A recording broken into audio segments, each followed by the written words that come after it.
हुई, अल्लाह माफ़ कर दे, आप भी माफ़ कर दें।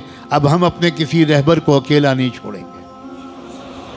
तुमने अगर रहबरों को अकेला छोड़ा है तब हुकूमतों की हिम्मतें बढ़ती हैं। तो वो कभी मौलाना कलीम सिद्दीकी को बंद कर दें और कभी मुफ्ती सलमान अज़हरी को बंद कर दें। ला हौल वला कुव्वत इल्ला बिल्लाह। हम सब एक हैं। मसलक की बुनियाद पर लड़ाइयाँ बंद करो। अगर आपको किसी मसलक से ताल्लुक़ है बहुत मुबारक, लेकिन हमारा असल मज़हब कलमे तय्यबा ला इलाहा इल्लल्लाह। हमारा कलमा एक है, हमारा कुरान एक है, हमारा किबला एक है, हमारे रसूल एक हैं, हमारा रब एक है, हमारा दीन एक है और हमारा अंजाम भी एक है। किसी तरह का झगड़ा नहीं। ये अहले सुन्नत की मस्जिद है और ये तबलीगियों की मस्जिद है। अल्लाह करे अब ये सब ख़त्म हो जाए, हम सब एक दूसरे की मस्जिदों में जाकर नमाज़ पढ़ें। मस्जिद किसी की नहीं है, मस्जिद तो अल्लाह की है। गले मिल जाओ, एक दूसरे को दावतें करो। एक मसलक के उलमा दूसरे मसलक के उलमा को की दावत करें, दस्तरखान बिछाएं, उनके हाथ चूमें, उनसे दुआ की दरख्वास्त करें। याद रखना हर मसलक वालों में कुछ खूबियाँ हैं। ये सब मसलक मिलकर एक उम्मत बनेगी। अब कब तक ये मसलक का हम लोग ढोल पीटेंगे?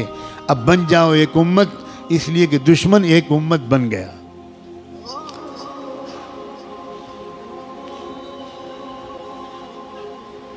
कुरान ने ऐलान किया है, वल्लज़ीन कफ़रू बअदुहुम औलियाउ बअद इल्ला तफ़अलूहु तकुन फ़ितनतुन फ़िल अर्ज़ि व फ़सादुन कबीर।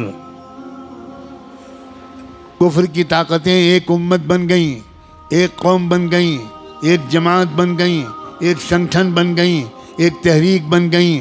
आपस के इख्तिलाफ़ात उन्होंने ख़त्म करके एक हो गए वो तुम्हारे ख़िलाफ़। इल्ला तफ़अलूहु तकुन फ़ितनतुन फ़िल अर्ज़ि व फ़सादुन कबीर। अगर तुम भी एक नहीं बनोगे, अगर तुम एक दूसरे के मददगार नहीं बनोगे, तो याद रखना तुम्हारी इस बदमाशी की वजह से, तुम्हारी इस बदफ़ेली की वजह से पूरी दुनिया में फ़िल अर्ज़ फ़ितनतुन फ़सादुन कबीर, बहुत बड़ा फितना व फ़साद फैलेगा तुम्हारी फूट की वजह से।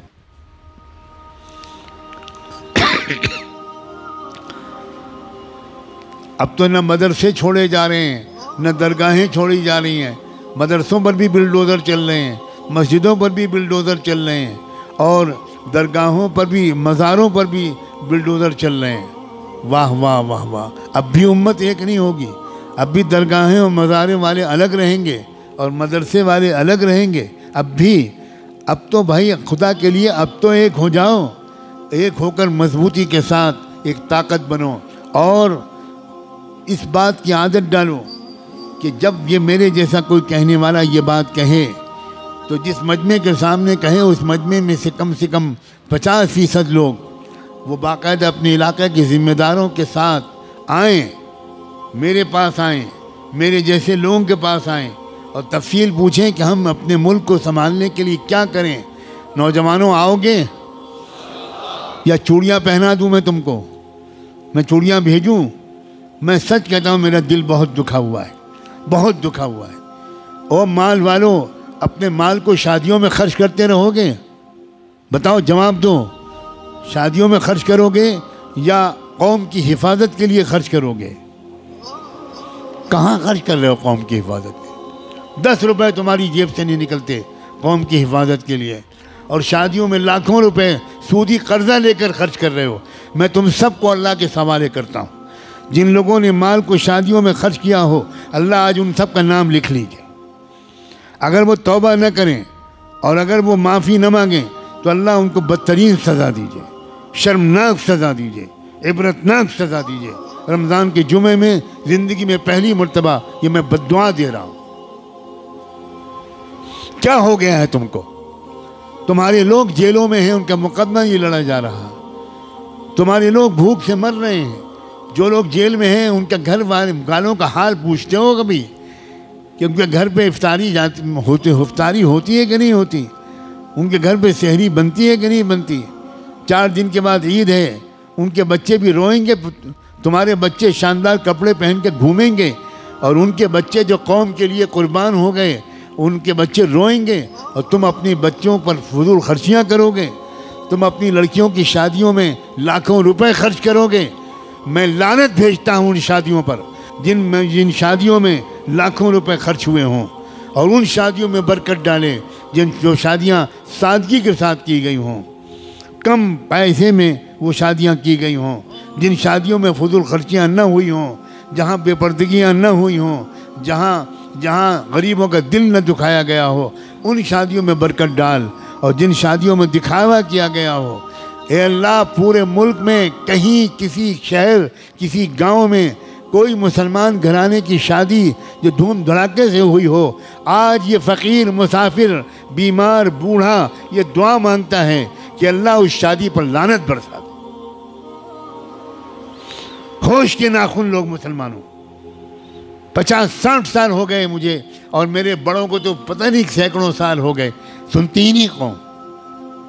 मालूम था कब्रिस्तान में हम लोग बोल रहे हैं।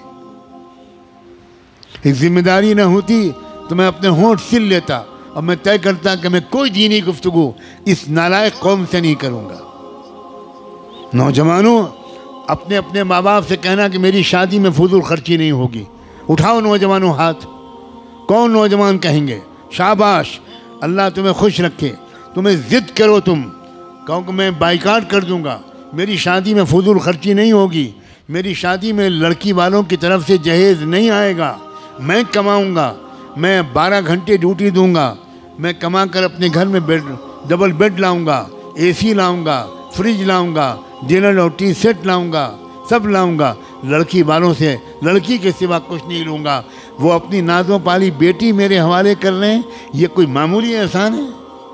मैं जहेज़ नहीं लूँगा, मैं फ़कीर नहीं हूँ, मैं यतीम नहीं हूँ, मैं अपाहज नहीं हूँ, मैं माजूर नहीं हूँ, मैं चलता फिरता हट्टा कट्टा नौजवान हूँ। मैं कमाऊँगा और अपने मुंह में लुक़मा बाद में रखूँगा, पहले अपने होने वाली बीवी के मुंह में लुक़मा रखूँगा।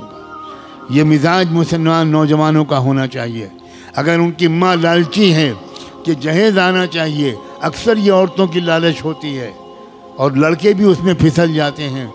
लड़कों को चाहिए कि माँ के पैर पकड़कर, माँ के कदमों पर सर रख कर इस बात की खुशामद करें, मैं रसूलुल्लाह का ग़ुलाम हूँ, मेरे घर में जहेज़ नहीं आएगा, मैं मोहम्मद मुस्तफ़ा का ग़ुलाम हूँ, मैं मुसलमान हूँ, मेरे घर में जहेज़ लड़की के घर से नहीं आएगा। मैं पहले शादी से पहले भी पूरा सामान घर में लाऊंगा और शादी के बाद जो कमी होगी वो भी पूरी कर दूंगा। अपनी होने वाली बीवी को राहत का, जन्नत का एहसास दिलाऊंगा, खुद बाद में खाऊंगा, पहले अपनी प्यारी बीवी को खिलाऊंगा। लेकिन अम्मी, जहेज़ लड़की के घर से नहीं आएगा, मैं आम आदमी नहीं हूँ, मैं रसूलुल्लाह का ग़ुलाम हूँ, मैं रसूलुल्लाह का उम्मती हूँ। मुझे उम्मीद है कि इतने दर्द के साथ रमज़ान के जुमे में ये बातें जो कही गईं वो जहाँ तक पहुँचेंगी असर करेंगी। सबसे पहले यहाँ जो आप बराह रास्त सुन रहे हैं या दुनिया में कहीं पर भी ये पैगाम एक मुसाफिर का पहुँचेगा, हर घर में इस पर तज़किरा होगा, मशवरा होगा, मुज़ाकरा होगा। अल्लाह ताला हम सबको नेक कामों की तौफ़ीक़ अता फ़रमाए। व आखिरु दावाना अनिल हम्दुलिल्लाहि रब्बिल आलमीन।